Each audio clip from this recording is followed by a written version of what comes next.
Good morning. Sean Andre Blake, New Life Resolution. This is part 2 of my story.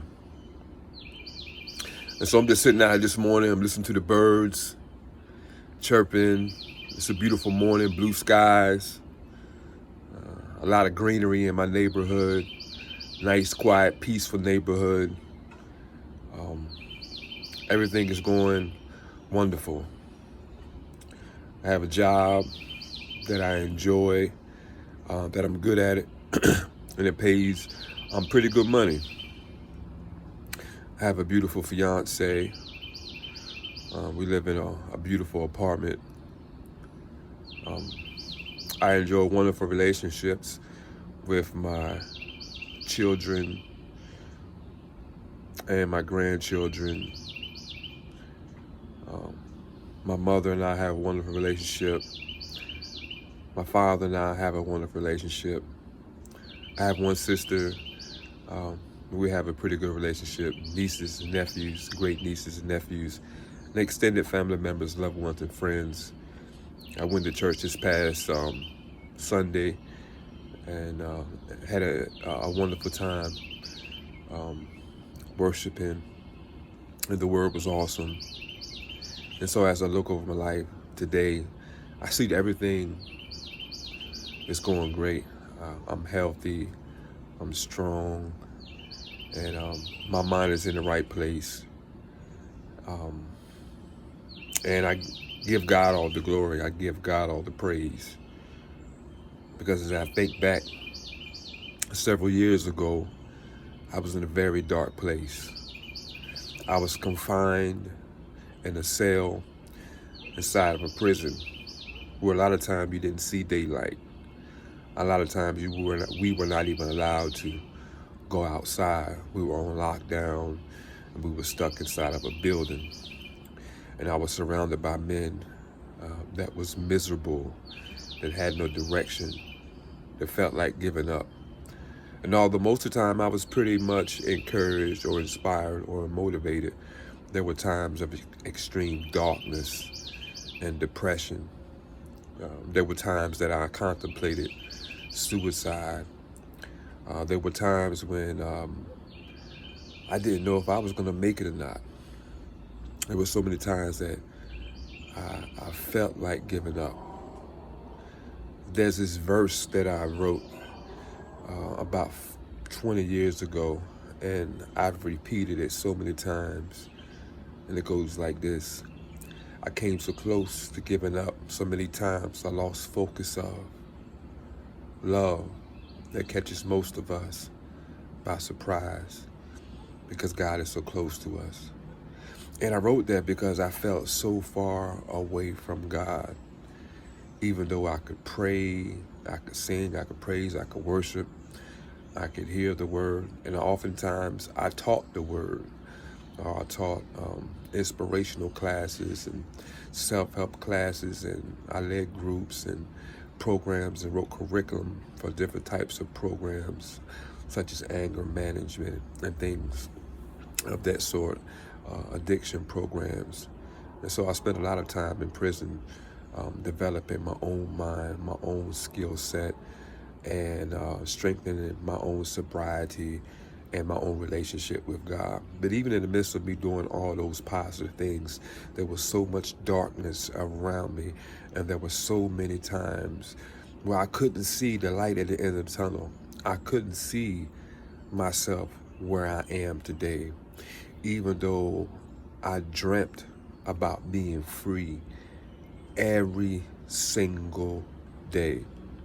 Every single day for the last 20 years, I had dreams, both dreams during the night and daydreams about being free. Even though I had these dreams and daydreams about being free, when I came to myself or I woke up, I was still in prison. And it was so challenging to have these dreams and thoughts about being free, but then deal with the reality of still being in prison. And so I dealt with that for 20 years. It did something to my mind. It did something to my soul. And even though I was strong mentally and I feel like I was strong spiritually, at the same time, I was so weak and I was so frail. And it took all my strength every day just to hold it together. I've seen men lose their mind. I've seen men lose their manhood. I've seen men get so demented and tormented that they would just give up and die. I see men in prison get so addicted to drugs that all they lived for was the next high, even behind walls, and their life was utterly miserable. And so these are the things that I encounter on a regular basis. For the most part, I try to encourage brothers to not give up.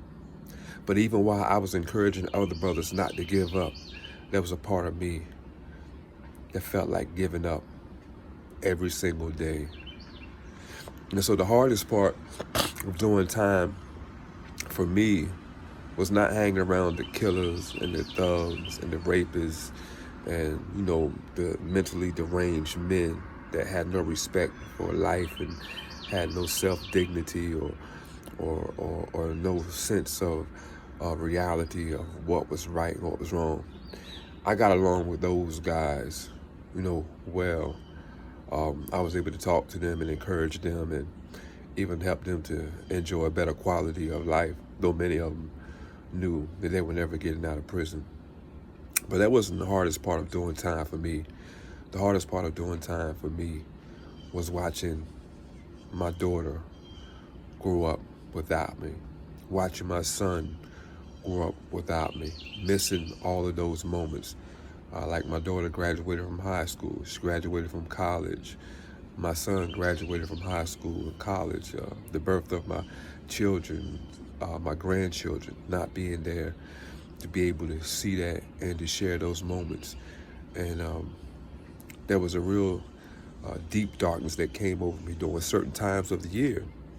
And that was from November all the way up until about February or mid-January, a severe darkness, because that's the holiday season, Thanksgiving, Christmas, and New Year's, when families spend a lot of time together. And during those times, there was a deep-seated aching in my soul because I wanted to be with my family. And I tried to escape, but I couldn't find an escape. You couldn't sleep it off, you couldn't get too busy, you couldn't help, or I couldn't help from wondering what it would be like if I could spend this Thanksgiving with my children and my grandchildren, or spend this Christmas with my children or my grandchildren, or celebrate or bring the new year in with my children, my grandchildren, and my parents and the people that I love. And so I thought about that for 20 years straight. I suffered and I was tortured in my mind and in my soul because I wasn't able to spend those, most memorable moments of life with the people that I love.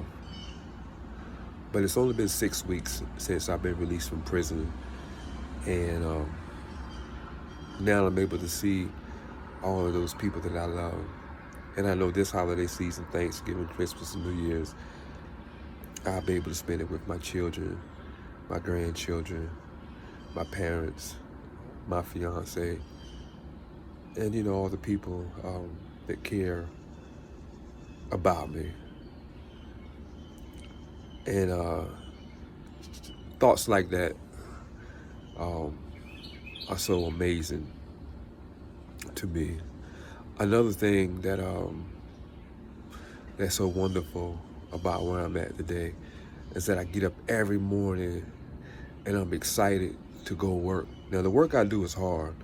I'm a bricklayer by trade, so that's what I do. I lay bricks and blocks, and I don't know how much you know about that work, but it's very strenuous. It's very taxing on your body, and you're outdoors in the elements, and so the sun is beaming down on you.